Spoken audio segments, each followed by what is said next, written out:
Okay, this is KP4MD. We are now live on YouTube.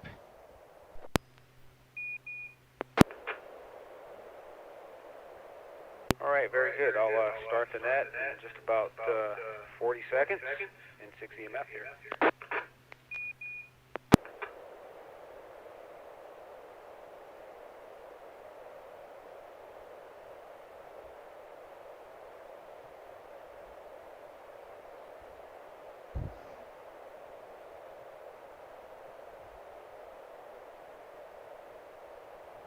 Okay, well, I guess I'll go ahead and get started.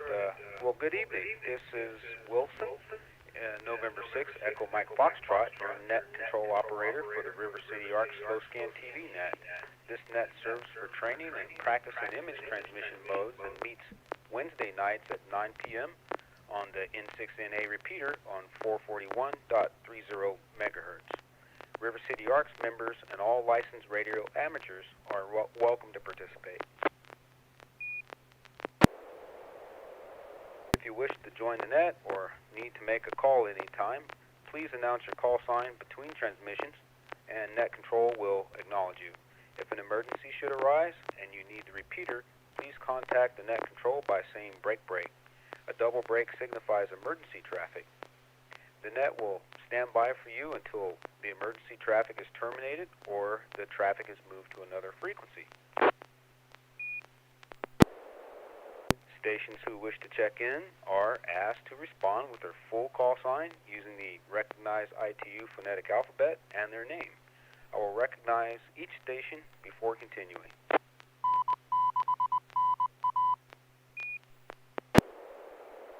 And any station who wishes to check into the net, please come now. K6HUH, this is Hank.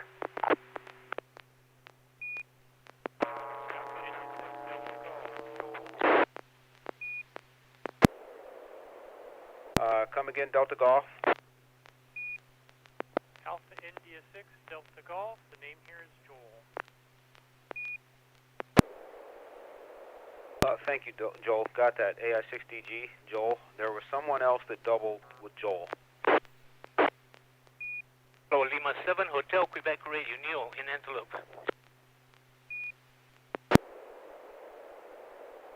Good evening, Neil. Thank you for checking in, as well as Joel and Hank.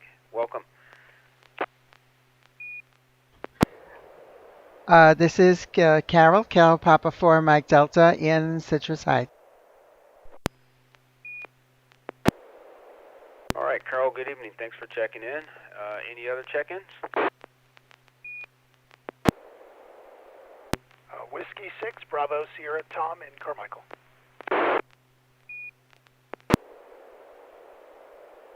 Good evening again, Tom.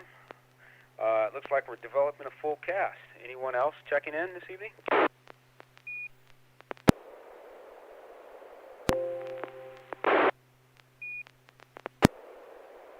All right, well, we talked about it on some of the previous nets, but I'm hoping everyone was able to maintain safety during the high winds in the last day or so, and it sounds like we're all up and operating, so that's good enough. And do we have anybody, Carol, on YouTube, KP4MD out there? Any YouTube visitors?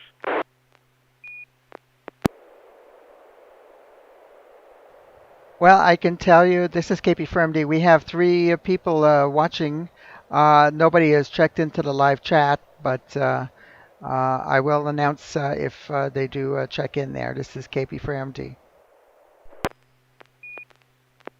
All right, well, hello to the YouTube visitors, and thanks for dropping in with us. So, again, this is Wilson, N6NA FM, and just maybe what we'll do is get started with our first photo, but first go through the list again. We got Hank, K6HUH, Joel, AI6DG, Neil, KL7HQR, Carol, KP4MD, and Tom, W6BS. So, Hank, if you are ready to go with your first photo, go right ahead. And please indicate your transmit mode if you know what it's going to be. Thank you. Okay, we're going to be transmitting in Martin 1, and if I can remember how to do this, and if Tom Cutter is on here, Tom, this one's for you. Coming at you.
nice one, Hank. K6HU8 gets this photo out. I see it pretty good. It's N6EMF here.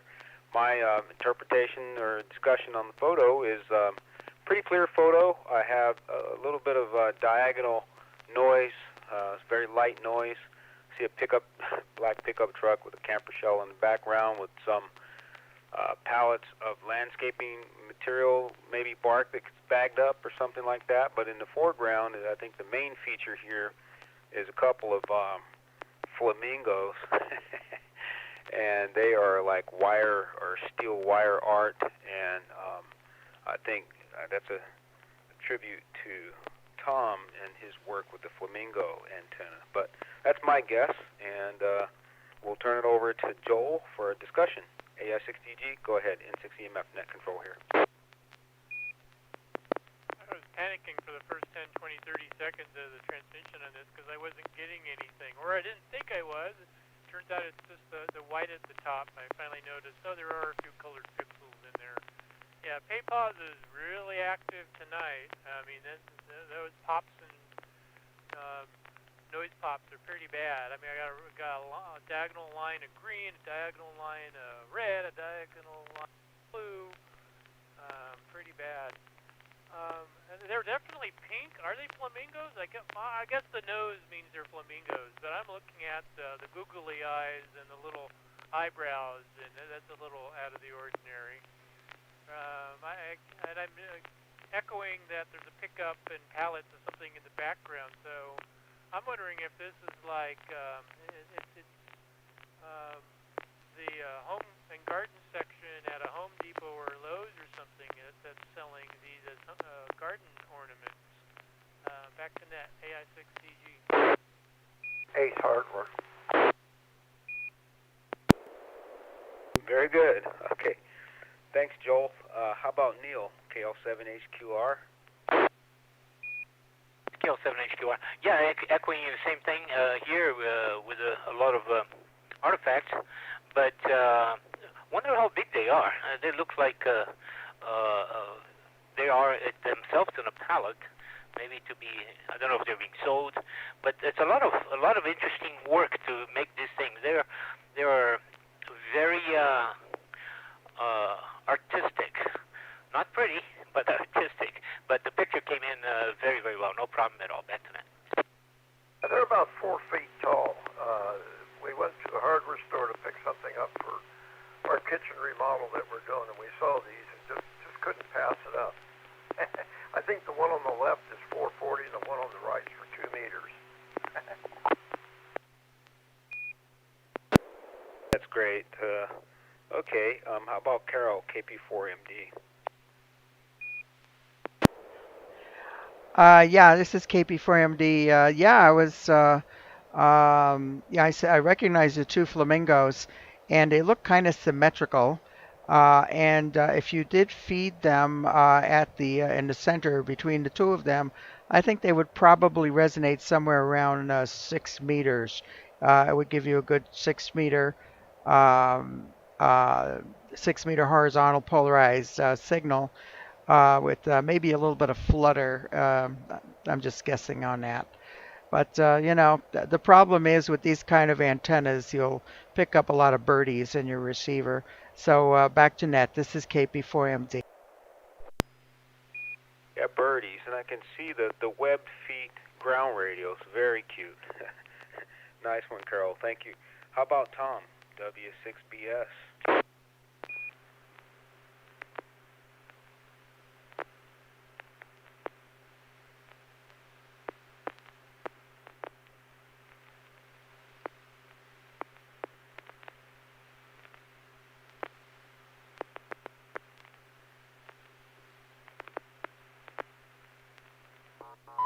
N6EMF net control reaching out to Tom, W6BS.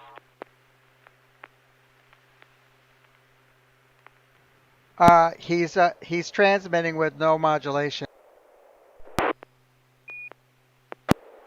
Okay, come again. I think someone doubled there. N6EMF net control. It might also have been a wiring issue. Hopefully I was heard. Let me try it again. I do like the flamingos, and I think my desk audio is now working. I see the pallets in the background with probably fertilizer. I don't know if you were buying those. I didn't see it on the wheel cart. So it'll be a cool set of antennas. I'd like to see them at field day. Maybe we can just run all field day with pink flamingos. We'll see. Like to hear more about them? Back to Net Control. Whiskey 6 Bravo here. All right, well, that was for you, Tom. Let's hear what Hank has to say. K6HUH, go right ahead. Yeah, Tom. These were at an Ace hardware store over by the Rayleighs. They're on Fair Oaks Avenue. We come out of the store and saw these and just couldn't pass them up. They're just perfect. They're even the right color. K6HUH, back to Net Control. All right, nice one. Thanks for thinking about Tom. Oh boy. So, did you want to go ahead with one, Joel, AI6DG? If you're ready to transmit a photo, let us know what transmit mode we'll be looking for.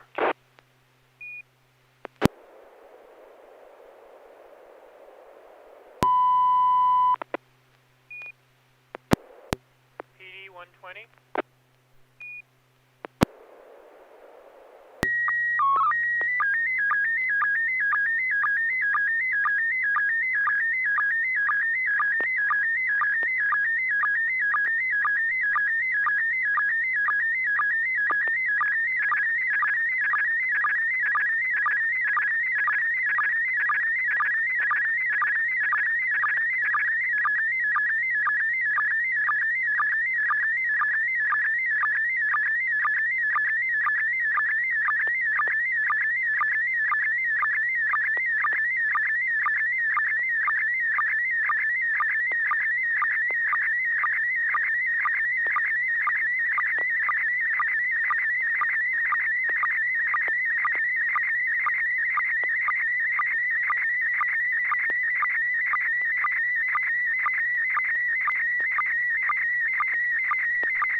Well, it's N6 Net Control here, and Joel sends a photograph of a mountaintop cabin photograph, and to me it looks like a very similar landscape setting and maybe a different perspective on this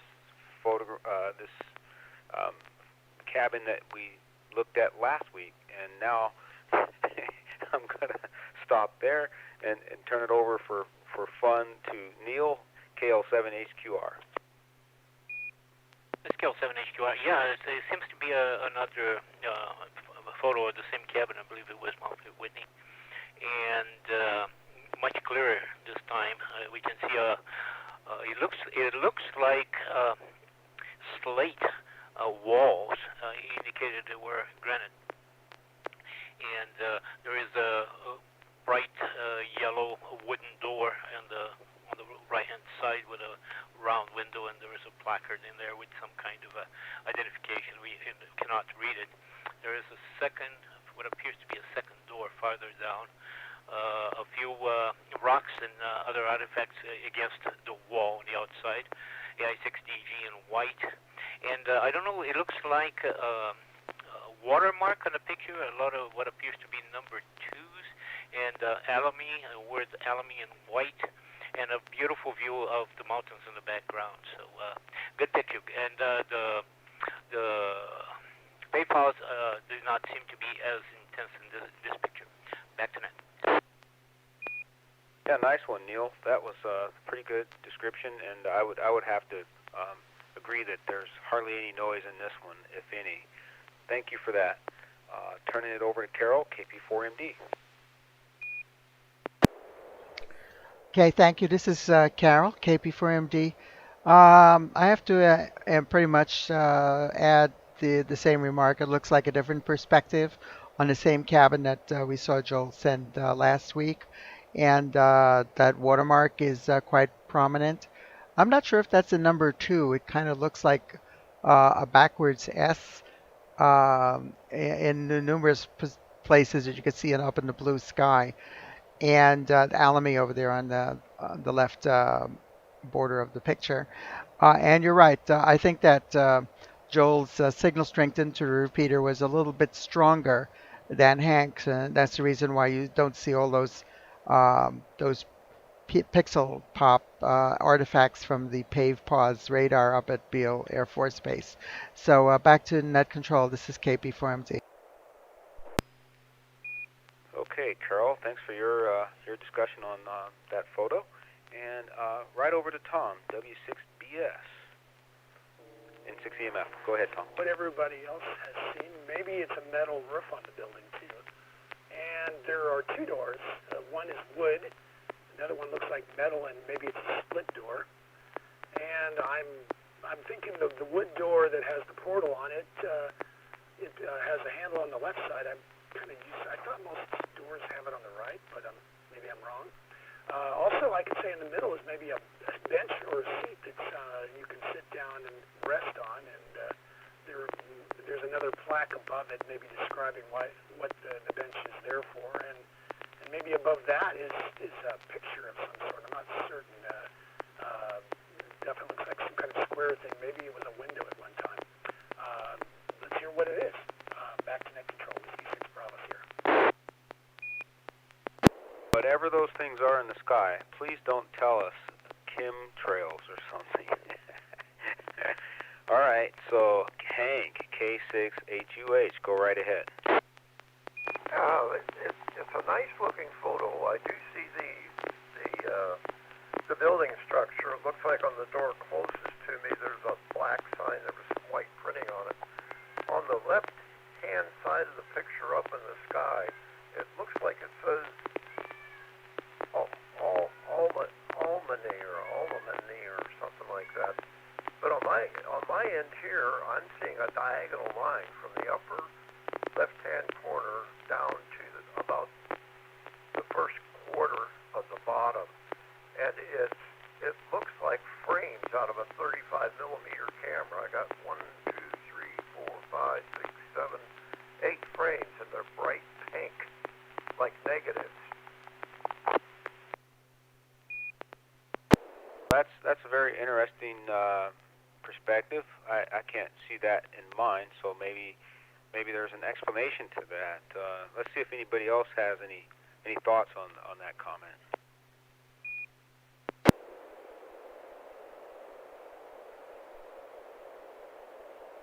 Well, okay, let's see if anything comes to mind. We'll check in with others later on it. Joel, AI6DG, tell us about this photo, please.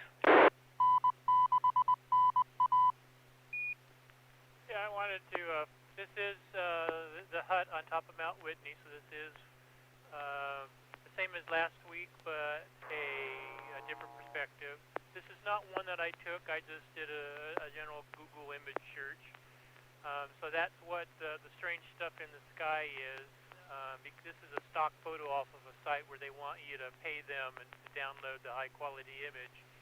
And I just did a screen capture of the photo off of their website, and they watermarked it so that you don't steal it because they want your money. This is around the corner, so this is the direction that we're looking at here is about 90 degrees off of what I sent last week. And this is the nice sunny side. I guess there's only 2 rooms in this building. Last week I said there were 3. The near door is to the public open section. The far door, I'm assuming, is to the SAR cache or to the weather station equipment, whatever is still in there. It's a corrugated metal roof, and the lightning rods are fairly obvious if you know what you're looking at and where they are. There's a little bit of snow actually off to the left, about half. The really bright white, that is actually snow, so this must have been fairly early in the season before the snow had all melted. I think that is a window that's in the middle of the wall, up high. It's a metal plate probably covering it, and what someone called it a bench down below, that's actually the summit log. So there's a stack of rocks and a metal box that you open the lid, and there's the summit log for you, and you can sign in. And I think some people actually leave little trinkets in there. I don't think it's an official geocache, but maybe some people do that kind of unofficially. I think there's a sign of some kind right above that on the wall. And the wooden door, I don't know if that's still the door that's there or not, because there's a problem where the door gets blown open in winter and snow blows into the room, and I think that the wood of the door eventually deteriorates. So they might have actually replaced this door. The sign, the dark sign that's on the door is basically telling you, don't stay here in a thunderstorm, because all those lightning rods were put onto this building after a group of people were in the room, and there was a direct lightning strike that killed one of them. This is better than nothing if you get stuck up there in a thunderstorm, but the best solution is to not get stuck in the thunderstorm up there and to never approach the summit if there's any hint of weather approaching. The round thing in the door, I think, is actually a window. What is this, 14,500 feet, very thin. This is a nice sunny site, so it's nice to sit on this side and get warm, and the other side of the building in shadow is very cold. But this would be a nice place to sit down after you've made it that far. Whoosh. Sigh of relief, and relax and have your lunch. Back to net, AI6DG. Yeah, it's very interesting. Kind of looking around at the ground, the landscape, I don't see any vegetation around there, not a single weed or piece of grass or nothing. So that's kind of intriguing to me. Thanks for sharing, Joel. And if we have no other comments, well, I'll take pause, and then I'll go to the next round. Comment. Go ahead, N6NA FM. This is very, very well above tree line. In trail miles, you're probably 3 or 4 miles ago left behind the last tree and went above tree line. And that was probably around, 11,000 feet or less, and this is at 14,000 feet. And there are actually critters, animals up here. Of course, there's crows or ravens that have flown up. I went crazy trying to capture a good picture of a chipmunk that was up there, but he kept moving around too fast for me. But I don't think there would be. There's no vegetation taller than inches because it hugs the ground. And there is wildflowers up there, but they're not big and they're not more than an inch or so off the ground. And the animal life that's up there wouldn't be up there if there weren't the people with their freebie food handouts, because there'd be no reason for any critters to be up here. Back to net AI6DG. Oh, there might actually even be marmots. So marmots, ravens, chipmunks. There's definitely marmots further down the trail because you can't leave your pack alone. They'll chew into your pack and steal your snacks. Back to net AI6DG. Thanks for the additional info. I didn't even think about the aspects of vegetation and tree lines. Something to contemplate. Thank you, Joel. So appreciate that photo. What I'll do is turn it over to Neil, KL7HQR. If you're ready, go ahead and let us know what transmit mode you're going to have, and go right ahead. Thank you. Right, this is KL7HQR. Before we do that, I just want to, I was looking at the picture. This is a beautifully composed picture.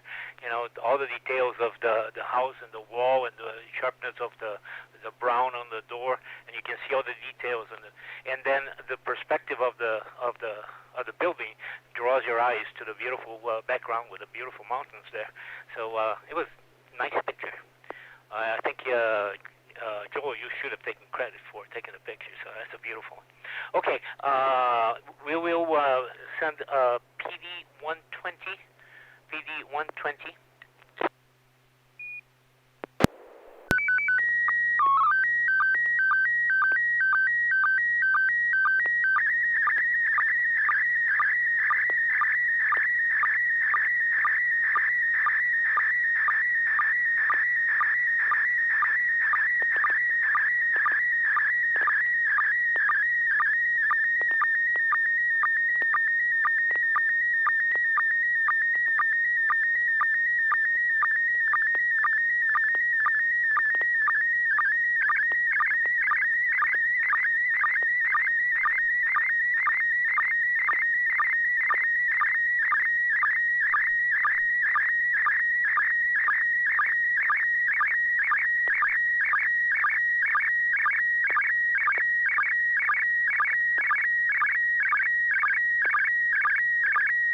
All right, way to go, Neil. KL7HQR sends a photo. N6EMF receives it, copy it quite loud and clear, nice crystal clear photo. It looks like your personal den or workroom with an aquamarine painted wall in the background with memorabilia, maybe awards and recognition type stuff in the background. But I think the main feature of this photograph is something we talked about in the health and welfare net last night, where you talked about your flight simulator that you just updated, and it looks great. You got the panoramic 3 display or multi-display wow of your flight simulator, and it looks great. Looks like fun. I won't take any more fun out of this discussion and pass it on to let's see, who do we go to next? Carol, KP4AMD, would you like to give an interpretation of this one? It's a fine photo. Yeah, okay. This is KP4MD. This picture came through very, very well. Maybe just a dozen those little pixels from the paved pause. And I was going to guess that this was an upgraded control center for Neil's Mavic Mini drone, but he gave it away with the caption there on the bottom, the flight simulator. You know, I have the Microsoft Flight Simulator 2000. It was the last version of the flight simulator that actually has the twin towers uh, from before 9/11, and I still have that those discs. Of course, uh, the resolution on the imagery is much less than what you have on this new version that you're showing there. But I did actually get it to run on an old Windows XP machine that I have. For the heck of it, I put the CDs in an old XP computer and I was flying it with a little joystick. So it still works, but that must be a real pleasure to use all of those big screens around you there. So back to net control. This is Kilo Papa 4 Mike Delta. All right, Carol. Well, thank you for that. That's great. I was wondering if we have any private pilots in the net control or any current pilots right now. So if you would be so kind to just indicate, Carol, if you have any flight background and others as well. I don't.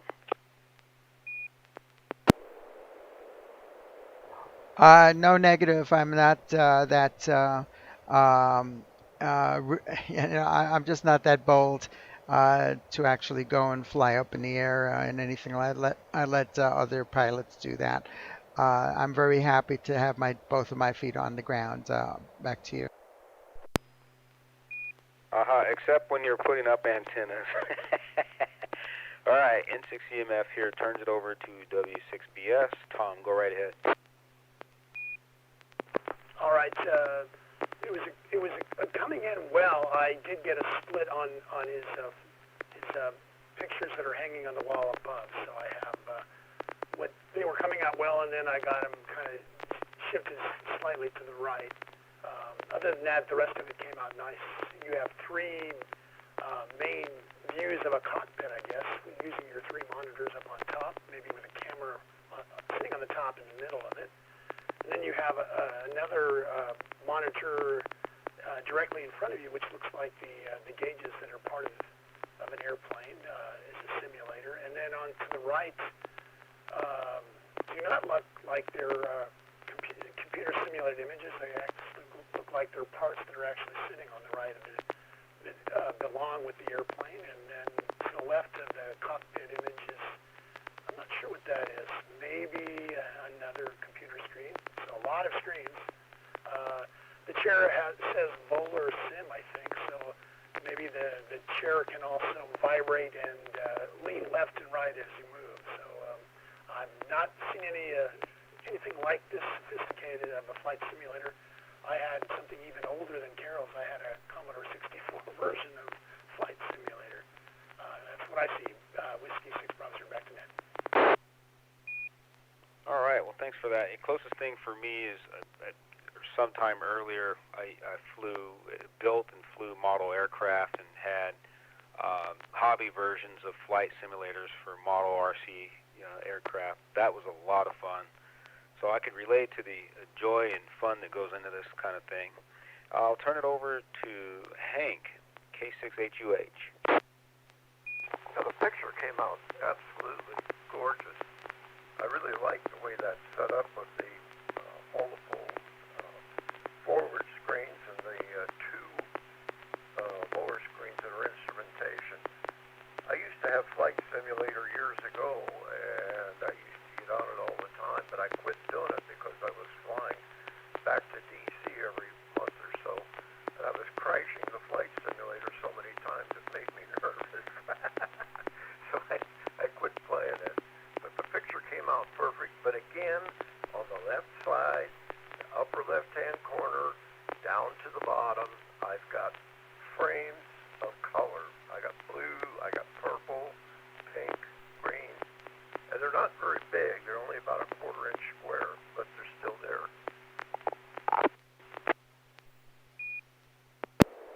If anyone has an idea what's happening with Hank's, is that maybe a synchronization item to consider?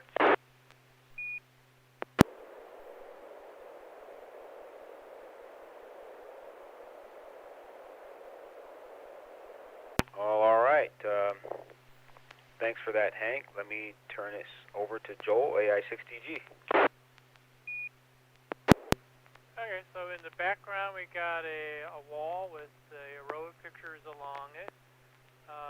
All seem to be space shuttle avionics related. So I see an astronaut, I see a space shuttle with people standing in front of it.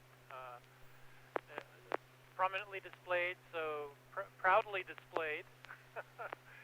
To the left I see a chair, and I don't know what's next. Is it another chair, or maybe it's a table next to it? But in front of the wall we have a simulation station. So there's a gaming chair and a small table to the left of it with a laptop open. And then in front of it and to the right are a couple of desks with stuff on them, keyboard off to the right. Oh wow, that's a doorknob off in the extreme right, bottom right corner. Okay, so we must be just inside a room. So in front of the chair up on top, we've got 3 monitors in a row, middle, left, right, with displayed as being the view out of a cockpit of a plane. Looks like we're at a terminal at an airport somewhere. Below that, from left to right, I think we've got another monitor, and then front center another monitor with cockpit indicators for the instrument panel. I don't know what's on the one to the left because I can't see it. The chair's in the way. It looks like it. I don't know, a globe, sort of word pattern. Instrumentation, real instrumentation, I think, to the right on the tabletop. A speaker to the right side of that. Piece of paper with something on the desktop. I'm curious where the computer is, because I don't think you'd be driving all of this off the laptop. So there must be stuff underneath the desks that we're just not seeing. I can see something kind of directly underneath the middle surface in front of the chair. I don't know if it's power supply or what. Almost looks like a power supply with voltage meters on it, but I kind of doubt that. But this looks fun. It looks like do people that build things like this do this for practice for actual flying, or is it just for fun, or is it in addition to? Because I imagine flying is awfully expensive. Back to net, AI6DG. That's a great question, Joel. I'll turn it over to Neil, but thank you for your discussion of the photo. Neil, KL7HQR, N6EMF. Go right ahead. Scale 7HQR. Thank you guys for all the details. You guys are eagle-eyed. You know, noticing the doorknob on the right side. Come on, Joe.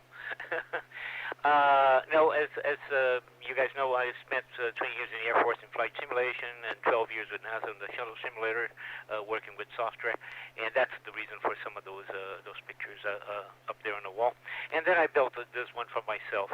This is the Rev 3. The first, I have a picture of Rev 1 that I'm gonna show you guys one of these days. This I built in 2015 and been keeping up. Carol mentioned about the 2000 version of Microsoft Flight Sim. I still have that in a box, exactly for the same reason. I still have the towers. This particular picture was taken using FSX, which is Flight Simulator 10, which was the last version that Microsoft produced in about 2007 or so. They just came up last year with a very brand new version of, which is a 2020 version. They dropped the Flight Simulator for all these years, and they just came back, and that is good enough that you can fly and see your house. They actually got the entire world, and so I'll make another picture of that later. Now, a description of the picture, everybody was very well. We have 3 27-inch displays up there, and that is really sitting at Sacramento Airport. And what we have on the left side is a laptop, and on the laptop I have a moving map of the flight. The first, then there is a little telephone there, but right behind the chair on the left-hand side is a monitor where I normally put the GPS. in front, the chair, you have the main monitor that has a touch screen, so you can actually touch and make things work. Basically, the main instrument panel. To the right-hand side, you have autopilot landing gears and all those controls up straight up front. Below that, throttle mixture and the prop control. And on the right-hand side, you have two double radios that you can change for nav or communications. And there is a 5.1 sound system around it.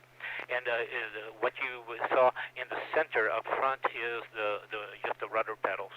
The computer is under the KL7H right there. There's a tall computer, and I'm running like that's the one that I just upgraded. I need to upgrade the graphics card for it. Just a lot of fun, and my cave, and thank you, my wife. She says it keeps me off the streets. Back to net. We got to keep them off the streets. Keep up the great work. This is excellent work, and it's worthwhile investment. It looks like a lot of fun. So I'll take pause and see if there's any additional comments or questions on this. An additional comment: after COVID, it's open for anybody to come over and enjoy it. All right, well, thank you for that, Neil. Thanks for the update, and let's see. We'll turn it over to Carol, KP4MD. If you're ready to transmit a photo, please let us know what transmit mode. Thank you.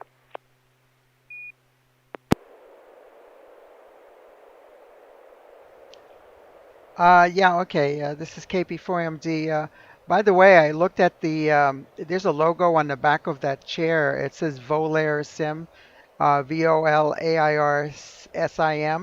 And I went ahead and I Googled that, and there's a website, volairsim.com, and it shows something very similar to the setup that Neil has there with this, looks like a real cockpit type of setup. This is something really serious, for people who have this kind of professional background or interested in having something that's really quite genuine, quite a genuine flying experience. And I wouldn't be surprised. They were using software like this for the initial training of actual commercial pilots. So. This is very, very impressive, Neil. Thank you for sharing that. Okay, I'm going to go ahead and send a picture. This is going to be PD120. And let me go back into my transmit screen there. And here we go. This is KP4AMD.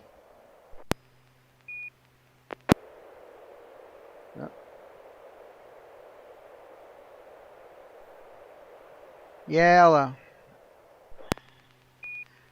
Okay. Okay. I think I'm going to have to redo the. Let me. The tone's not coming through. I'm going to have to restart the program. Just one moment here. All right, net control standing by. N6EMF. KL7H, correct. What we wait just to add, yes, this simulator can be used to practice for real flying. And that's the way I use it. I use it only for things that I would do normally. But it's not accredited, so you would not be able to log and get credit for it. Back to that. But I think it's still a great way for a prospective pilot to figure out if it was a career they really wanted to have, or if they're having successful landings and really good takeoffs and banking and all this other, just recognizing what the controls are, what they do, what they mean, and the significance can really inform a prospective pilot, I think, in 6EMF.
All right, Carol, KP4MD and 6EMF here. I received a photograph with quite a bit of noise in it, spreckles of noise throughout the photograph, but I do see a green printed circuit board that has two BNC jacks on the upper right-hand corner, and probably a power supply plug at the lower right, and maybe a phono jack between the two BNC plugs.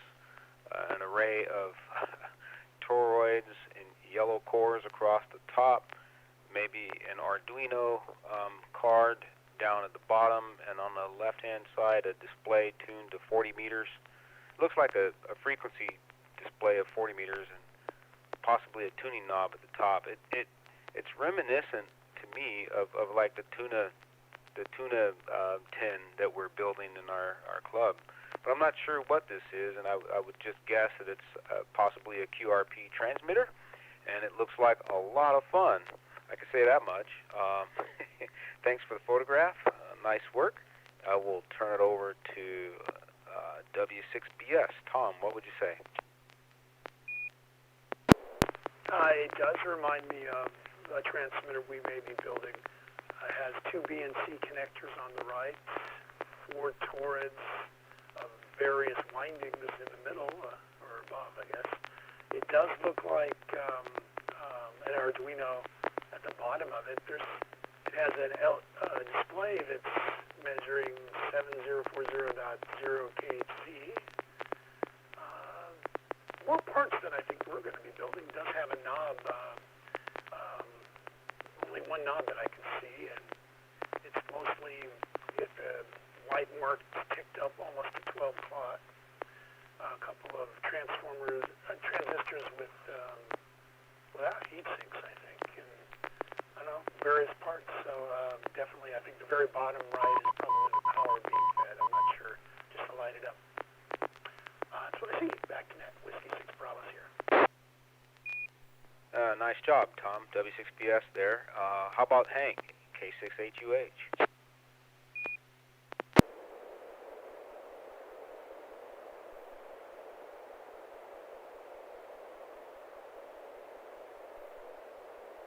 Maybe we'll come back to Hank, AI6DG. Joel, go right ahead.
Okay, Joel, AI6DG, N6EMF here, and what I observed listening to you was I had to crank my volume up almost to 100% to hear what you were saying, and you were full quieting into the repeater, but your volume was very low getting through.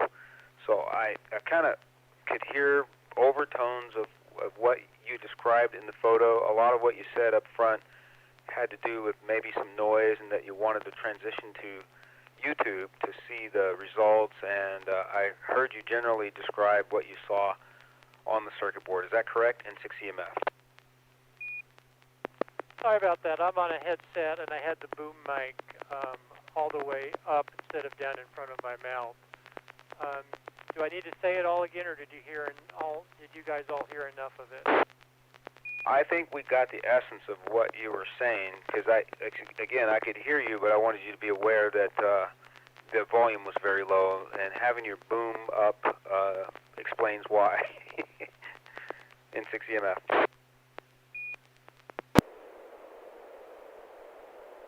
All right, well, thanks for that effort. Neil, I think most of us were able to get the essence of what you were saying, and I'll turn it over to, Joel, I'm sorry. I always do that when it gets late or whatever, but KL7HQR, did you want to hazard at this one? Neil, go right ahead. Roger, KL7HQR. Not much else to say. I think we all realize what it is, our new project that we're working on, and I don't know if this is one of the prototypes that Carol built. And picture came out okay, very nice. I can definitely identify it, but the paintball marks are all over it. So it may be because of I have no idea. Anyway, so good copy on and that's sending back to Carol for confirmation. Yeah, by the way, Joel, since you moved your mic back down, we could hear you. Yeah, go ahead, Carol. Go ahead and tell us about your photo. Thank you. N6EMF. Yeah, okay. N6EMF for the group. This is KP4MD. By the way, I heard absolutely nothing of what Joel said. The PL tone was drowning out his audio, and even the pave pause clicks were way louder than his audio. I turned my volume all the way up to max, and I couldn't understand a word. I know that he was talking. It sounded like a really, really weak whisper. But thank you anyway for relaying what you could capture from what he said there, Wilson. Yeah, this is the prototype that KD6RM put together, Phil, and this is the one he presented on our Zoom meeting. And I thought I'd just take a screen capture of this and show this. This is the Tuna Tin S transmitter project that was published in December 2020 QST. It's the one that our club is building as part of the DIY Radio Builders Group. And yes, that's an Arduino Nano module down at the bottom. The digital display you can see over there in the lower left. Right in the center of the board, there's a SI5351 frequency synthesizer module, which and then, of course, the knob is the encoder, which is used for changing frequency. The see the thing that looks like a power transistor in the lower right-hand corner, I believe, is actually a voltage regulator chip, and the one power transistor that's on a heat sink up towards the middle right-hand side of the board is the power amplifier. There is a relay. It's actually a double pole, double throw relay. I wasn't aware of that. But that's something that Phil added to the circuit, and that's that black rectangular box between the two BNC receptacles. And that's something he added to allow you to use one of those ports there to the external receiver, and then it's acting as a transmit-receive switch. I was noticing something. The toroids and the capacitors there Those are the only things that actually change when you build this for one of the bands. It's a single band radio, either 80, 40, or 20. And I believe it's the three toroids on the right-hand side there, and the associated capacitors. That's a low-pass filter. That's the only thing that actually changes um, depending on what band you build it for. And I know there were some QRP transmitters that were similar to this, and what they did was they put a socket in that position so that you could plug in different low pass filters and use the same transmitter for any of those bands. All you'd have to do is unplug the low pass filter for 80 and plug one in for 40 meters, and you can use the same whole transmitter on multiple bands that way just by swapping out low pass filters, which I think might be an interesting thing if one wanted to actually try something like that. I'm not quite decided yet what I would want to build, what band I want to use mine on. 40 meters is probably a good idea because you can make contacts day or night on 40. Daytime 20 would be good for the daytime. It's pretty closed at nighttime, and it's the opposite on 80. 80 is a dead band pretty much around here during the daytime. So 40 meters is the band you'd be able to use it either day or night. Looks like a little fun project. I think it's worth it just to have that little frequency synthesizer there. That's I've never played with one of those modules, and I'm looking forward to doing that.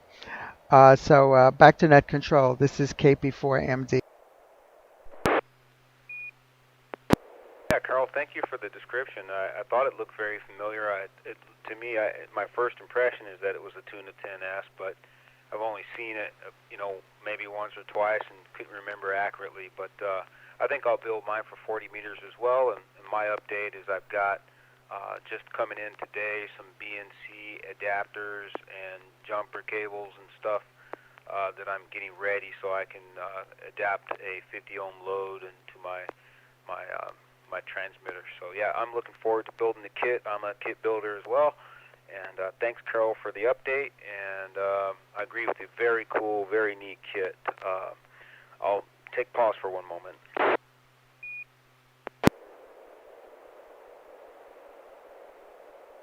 All right. If there's any comments, I'll let there be that opportunity now. And if not, we'll ask Tom to go ahead with W6BS, have his picture transmit, and which mode. Go ahead. All right, Whiskey 6 Bravo Sierra. I'm going to use Martin 1 and see how it goes.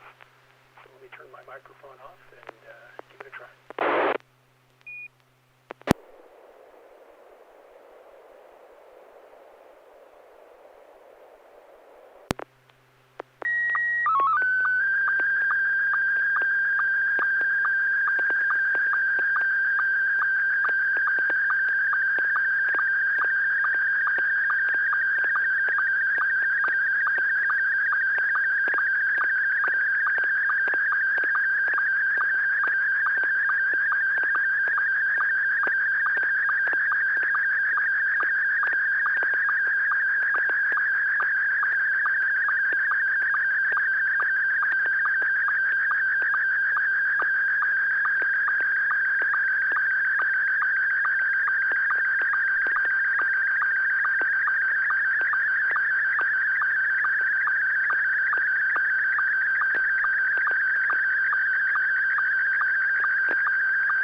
right, W6BS. I'm able to copy your picture quite readily. Just a little bit of noise around the face of the young woman. Looks like she's standing up, well dressed in possibly a laboratory electrical environment. There looks like some very heavy duty knife switches she's got in the background and so on. I'll leave the rest of the fun to the others and maybe turn it over to Hank. K6HUH, go ahead.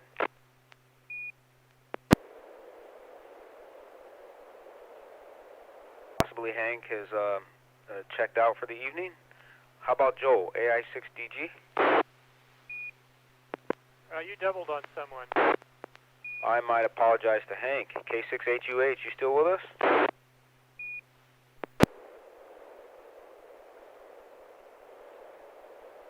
All right, go ahead, Joel, AI6DG, N6EMF here.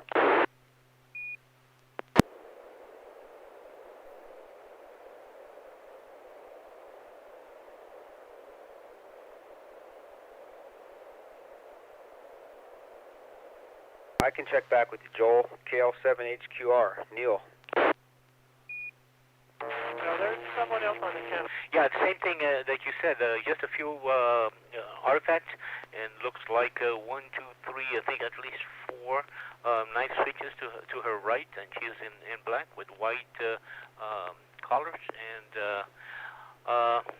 maybe she is controlling the power situation here, either for SMUD or for PG&E. But good picture, well copied.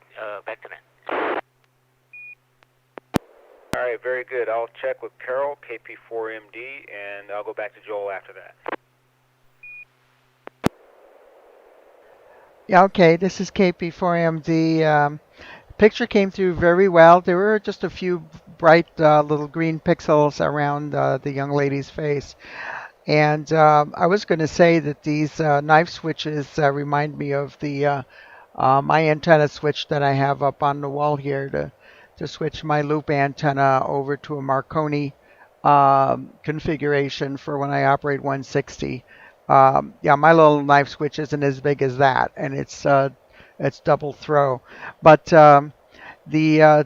it's interesting to have jumpers going from one knife switch to the other, and I've seen that kind of configuration for some people that switch in and out different lengths of ladder line to be able to adjust the SWR on a doublet antenna. I've seen that sort of thing. Where you can switch in and out different lengths of ladder line in order to get an impedance that your antenna tuner can match. Anyhow, I think I can see the illusion here, Wednesday Net, and this kind of young lady looks like perhaps one of the characters, Wednesday Addams, in one of the Addams Family movies that came out in recent years. So back to net control. This is Kilo Papa 4 Mike Delta. All right, Carol, thank you. Joel, AI6DG, I may have missed you. I apologize. Go right ahead. Apparently, I was the only one hearing someone else on the channel. Because I was not speaking up because there was someone else using the frequency. And I'm surprised no one other than Carol, good for you for the Addams Family Association, but this is Christina Ricci in one of the Addams Family's movies playing Wednesday, and I believe this scene is where she's about to throw the switch and electrocute Pugsley who is sitting in the electric chair. Forget which movie this is, which one of the movies this is from. I've got a bad tear just below her neck. And the usual pause noise, a bit worse than what the YouTube received on. Back to net, AI6DG. Yeah, well, that's a great description. Thank you, Joel. I didn't, I'll just turn it over to Tom, let him describe the photo, W6BS. By the way, I don't know if we missed Hank, did he sign off, or K6HUH, if he's still out there. let us know.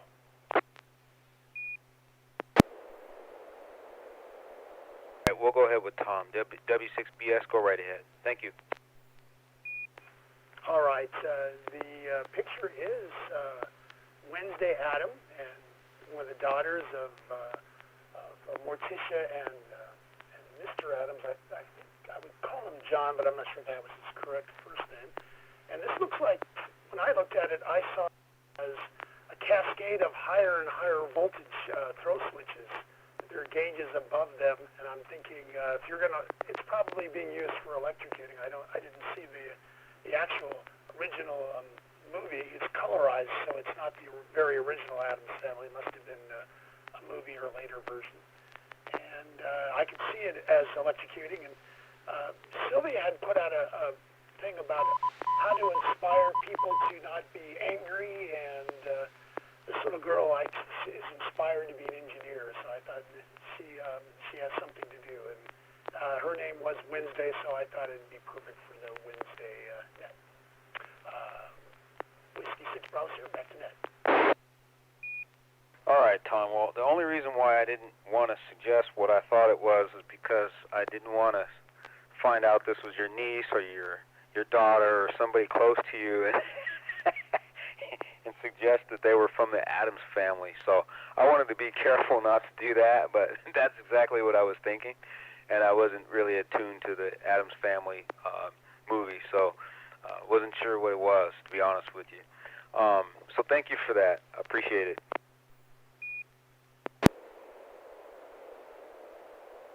Well, here's what I would like to do. I would like to kind of motion to close the net. It's after 10 o'clock, and I have a photograph that I can save for next time. I'd much rather work towards closing out the net and letting everybody get on to things that they need to do to get ready for the rest of their evening. How's that? Comment? Go ahead. L7HQR. I think, if I remember, you've done this 2 or 3 times to skip your picture. I think I agree with you, we should close, but let me suggest that the next time, you be the first one to send, okay?